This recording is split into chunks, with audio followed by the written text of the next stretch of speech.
মায়ের জন্য যে ত্যাগ করায় হাজার কোটি টাকার মালিক সিলেটের ফাহিম আল চৌধুরী, সে বলছে আমাকে আল্লাহ এত বরকত দিয়েছেন যে আমি মাটি স্পর্শ করলেও যেন তার সোনা হয়ে যাচ্ছে। এত ব্যবসায়িক বরকত আল্লাহ আমাকে দিয়েছেন শুধু আমার মায়ের দোয়ার কারণে, মায়ের জন্য একটা ত্যাগ করার কারণে। আল্লাহু আকবার, একটা বাস্তব ঘটনা।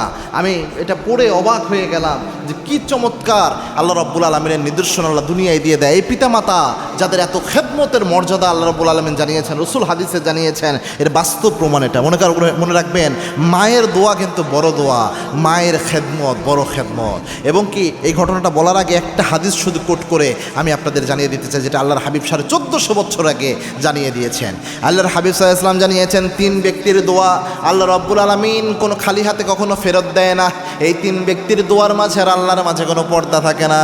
এই 3 ব্যক্তির মধ্যে এক শ্রেণীর ব্যক্তি হলো আব্বা এবং আম্মা, লা হিসাবু বাইনাহু ওয়া বাইনাল্লাহ। এরা যখন দোয়া করে এদের দোয়ার মাঝে আর আল্লাহর মাঝে কোনো পর্দা থাকে না। এই সিলেটের ফাহিম আল চৌধুরী, সে বলছে আমার মা একবার অসুস্থ হয়ে যায়, আমার মায়ের চিকিৎসার জন্য আমি একটার পর একটা আমার সব জিনিসপত্র বিক্রি করতে থাকলাম, করে আমার মায়ের আমি চিকিৎসা করছিলাম। একটা পর্যায়ে আমার থাকার যে জায়গাটা ছিল দেশের বাহিরে, লন্ডনে সম্ভবত, ওই জায়গাটাও আমি বিক্রি করে দিলাম আমার মায়ের চিকিৎসার জন্য।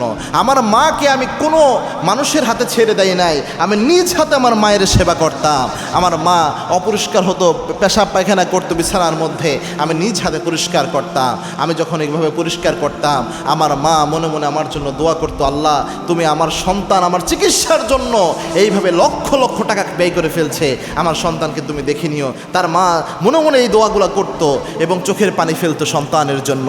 এই মায়ের খেদমত এইভাবে করার জন্য, তার মায়ের পিছনে এইভাবে লেগে থাকার জন্য এই ফাহিম আল চৌধুরী যে সব বিক্রি করে দিয়েছিল তার ঘরের সম্পদ, এখন সে বলছে সে হাজার হাজার কোটি টাকার মালিক। এবং সে যে ব্যবসায়ী করতে চায়, মাটি নিয়ে ব্যবসা করলে মাটি যেন সোনা হয়ে যায়, এরকম বরকত আল্লাহ ঢেলে দেয়। সুবহানাল্লাহ।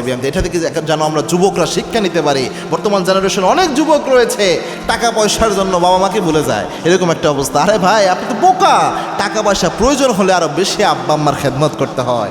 আপনার আব্বা আম্মা যদি অসহায় অবস্থায় পড়ে, তখন সর্বোচ্চ সাপোর্ট দেওয়ার চেষ্টা করেন, আব্বা আম্মার খোঁজ নেন, আব্বা আম্মার কাছে দোয়া নেন, দেখবেন আল্লাহ কপাল খুলে দিবে।